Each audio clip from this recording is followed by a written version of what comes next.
आज से लगभग 2 महीने पहले जब हमारे पास कुल मिला के पूरी रियासत या यूनियन टेरिटरी में 55 केसेस सारे थे, तो ज़िंदगी के मुताबिक हर एक चीज़ धर्म भरम थी। और कहा जाता था, मैंने खुद भी तब कहा था कि सॉवरेनिटी की नई लाइंस ड्रॉ हो गई हैं आपके गेट के बाहर। आप जब तक गेट के अंदर हैं तब तक आप महफूज हैं, गेट के बाहर आपने देखा भी तो खतरा लाजिम है।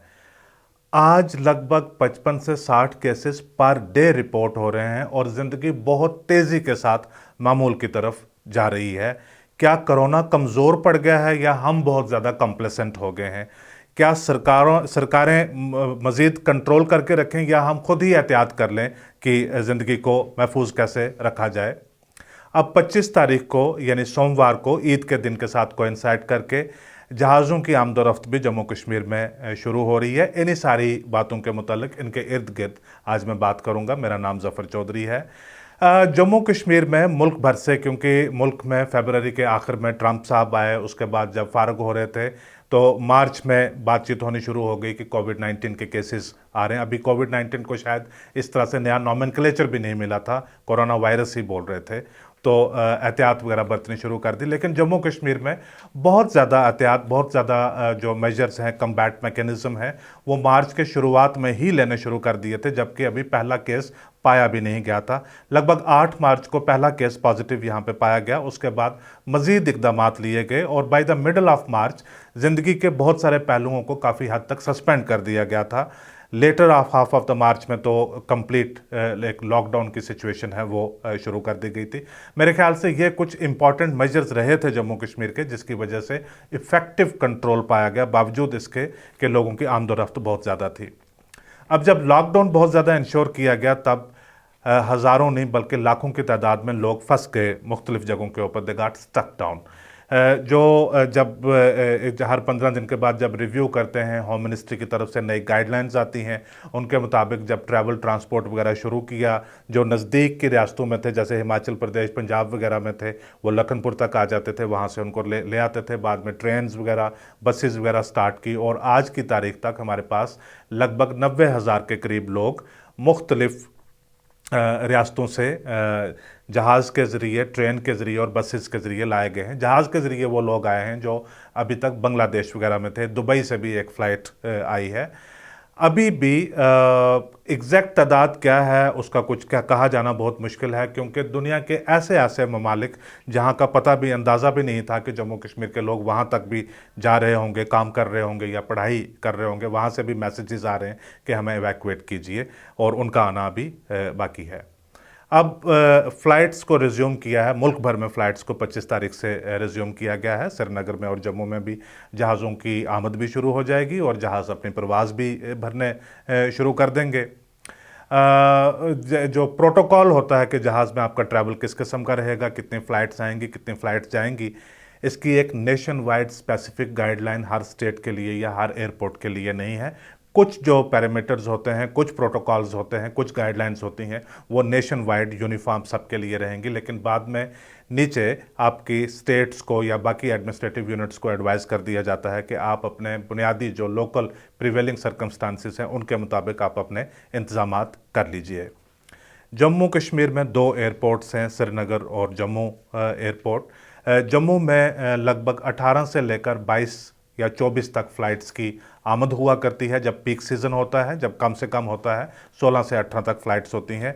ये अगर फ़्लाइट्स का टच डाउन हो रहा है तो जाहिर सी बात है कि टेक ऑफ भी हो रहा है, फ़्लाइट्स परवाज़ भी भर रही हैं। तो अगर इतने लोग आ रहे हैं तो इतने ही लोग ज़ाहिर है वापस भी जा रहे हैं। श्रीनगर में फ़्लाइट्स ज़्यादा आती हैं, लगभग 24 के करीब सर्दियों में और 36 के करीब गर्मियों में फ़्लाइट्स का आना होता है, तो इतनी फ़्लाइट्स का जाना भी होता है। कुल मिला के श्रीनगर और जम्मू में रोज़ाना जितनी फ़्लाइट्स आती हैं, लगभग 60-70 ऐसे मुल्क होंगे दुनिया में जिनसे ज़्यादा एयर ट्रैफिक जम्मू कश्मीर में रिकॉर्ड होती है। तो लिहाजा इसमें एडिक्वेट प्रिकॉशन रखने की ज़रूरत है। आप अगर आ रहे हैं, जब जो लोग ट्रेन से आए, बसेस से आए, ये वो लोग थे जो कामकाज के हवाले से मुख्तलिफ जगहों के ऊपर स्टक थे और किसी भी सूरत में घर पहुंचना चाहते थे। अब 2 महीने के बाद जो लोग फ़्लाइट से आएंगे, इनमें से ज़्यादातर वो लोग नहीं होंगे जो फंसे पड़े हैं।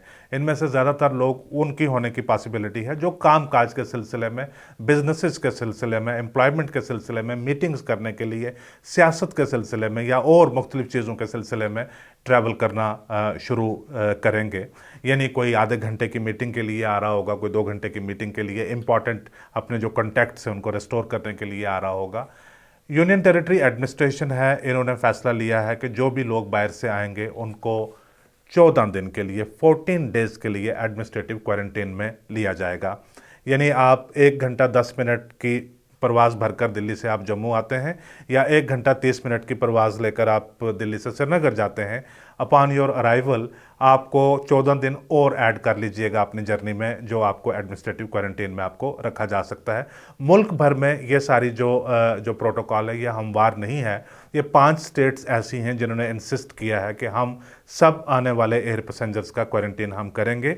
जो बाकी रियासतें हैं जिन्होंने ऐसा फ़ैसला लिया है वो आंध्र प्रदेश है, तेलंगाना है, कर्नाटका है, केरला है और असम है। इनकी भी लोकल कंडीशंस मुख्तलिफ होंगी।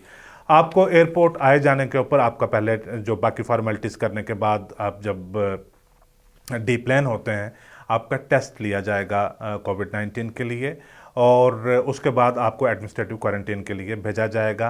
ख़ास करके अगर मैं जम्मू शहर की आपको बात बताऊं तो यहाँ पे आपसे ऑप्शन पूछी जाएगी कि अगर आपको एक बेहतरीन, कंफर्टेबल, अलेजेडली लग्जूरियस लाइफ चाहिए या आप एक जो नॉर्मल इंतज़ामात सरकार ने आपके लिए किए हैं आप वैसे इंतज़ामात में रहना चाहते हैं। तो अगर एयर कंडीशन होटल फैसिलिटी चाहिए तो वो आपको जम्मू सिटी में नहीं मिलेगी, वो आपको कटरा टाउन जो बेस कैंप है श्री माता वैष्णो देवी श्राइन का, वो आपको कटरा में, क्योंकि कटरा में क्लस्टर ऑफ होटल्स बहुत ज़्यादा, होटल्स की कैपेसिटी बहुत ज़्यादा है, आपको यहाँ से कटरा ले जाया जाएगा, आप वहाँ पर आराम करेंगे। अगर आपकी टेस्ट रिपोर्ट पॉजिटिव आ जाती है वहाँ से आपको गाड़ी में बिठाकर हॉस्पिटल में लाकर भर्ती कर दिया जाएगा आपके ट्रीटमेंट के लिए, वेलनेस के लिए। अगर रिपोर्ट आपकी नेगेटिव पाई जाती है, वो 1 दिन में, 2 दिन में, 4 दिन में, 6 में या 10 में, जितने भी दिन में आपकी रिपोर्ट आती है उसमें से जो बकिया दिन होते हैं 14 दिन में, 14 डेज़ का जो मैंडेटरी है वो माइनस करके उस दौरान आपको घर के लिए भी क्वारंटीन में आपको भेजा जा सकता है। तो लिहाजा आपके पास 3 ऑप्शंस हैं, या आप वो उसमें रहेंगे जो सरकारी क्वारंटीन फैसिलिटी है किसी जंज घर में या कम्युनिटी हॉल में, मैट्रेस वगैरह डाला हुआ होगा, वहाँ पे आप आराम से रहेंगे। आप पैसा खर्च कर सकते हैं अपनी जेब से, सरकार आपके लिए होटल का पैसा नहीं खर्च करेगी। अब अगर आप पैसा खर्च कर सकते हैं तो आपको होटल में कटरा ले जाया जाएगा, ये इंतजामात सरकार कर देगी आपको कटरा ले जाने के लिए और आपको वापस लाया जाएगा। और अगर आप ठीक पाए जाते हैं लेकिन फिर भी 14 दिन की आपको एहतियात करनी पड़ेगी। ये रहेगा जहाज़ों का सिलसिला। अब एक बात और मैं बताना चाहता था, ईद के सिलसिले में आज मेरी फैमिली ने बहुत इंसिस्ट किया कि हमें शॉपिंग के लिए जाना चाहिए। मैंने उनको बहुत समझाने की कोशिश की कि अभी बहुत प्रिकॉशंस की ज़रूरत है, हम खुले नहीं जा सकते। उन्होंने मेरे साथ आर्ग्यूमेंट किया, उन्होंने कहा कि 2 महीने में आप देखो, आप तो सरकारों ने सब जांच पड़ताल करके, मेडिकल प्रोटोकॉल्स फॉलो करके, सारा कुछ देख सुन के उन्होंने अगर इतनी ढील दे दी है, इतना खोल दिया है ज़िंदगी को, तो आप ज़िद के ऊपर क्यों अड़ रहे हैं। ये एक जर्नलिस्ट की फैमिली के अंदर की कन्वर्सेशन है जहाँ पे हर रोज़ इसके बारे में डिस्कशन होती है। वो भी आप कम्प्लेसेंट भी हैं, और कम्प्लेसेंसी आती ही कॉन्फिडेंस के साथ है। कॉन्फिडेंट भी हैं और कम्प्लेसेंट भी हैं, वो भी आप कहते हैं कि कुछ भी नहीं होगा। We went to the town, शहर में गए, बाज़ार में गए, हमने देखा कि शॉपिंग को लेकर बेशुमार लोग जिनका ईद के साथ कोई तल्लुक़ नहीं है, रूटीन में बाहर आ रहे हैं और शहर भरे पड़े हुए हैं। ये कब बात हो रही है? ये आज, जबकि हमारे पास एवरेज पर डे जो कोविड पॉजिटिव केसेस की जो रिपोर्टिंग है वो 60 को क्रॉस कर चुकी है।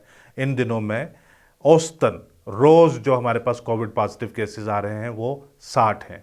मार्च के महीने में जब हम सारे चीख रहे थे, चिल्ला रहे थे, हमारा दूध बंद करवा दिया, ब्रेड बंद करवा दी, सब्ज़ी बंद करवा दी, अखबार नहीं मिल रही है, हम बाहर नहीं जा पा रहे हैं, पार्क में नहीं जा पा रहे हैं, गार्डन को बंद करवा दिया, तब पूरे महीने में हमारे पास कुल मिला के 55 केसेस थे। यानी 8 मार्च को सबसे पहला केस पाया गया था और 31 मार्च तक कुल मिला के हमारे पास 55 केसेस थे। अप्रैल के महीने में ये साइकिल किस तरह से चला है ये आप अपने इसको जहन में रखिए, ताकि आप एक इन्फॉर्म्ड, वेल लर्नड फैसला ले सकें कि आपको कितना कॉम्प्रोमाइज़ करना है अपने हेल्थ केयर के साथ और जो प्रिकॉशंस के साथ। क्या आपको हमेशा गवर्नमेंट की गाइडलाइंस का ही इंतज़ार करना है या आप खुद भी अंदाज़ा लगा लेंगे? प्रेशर किस किस्म का आ रहा है, मैं उसके बारे में कंक्लूजन में आपके साथ में बात करूँगा।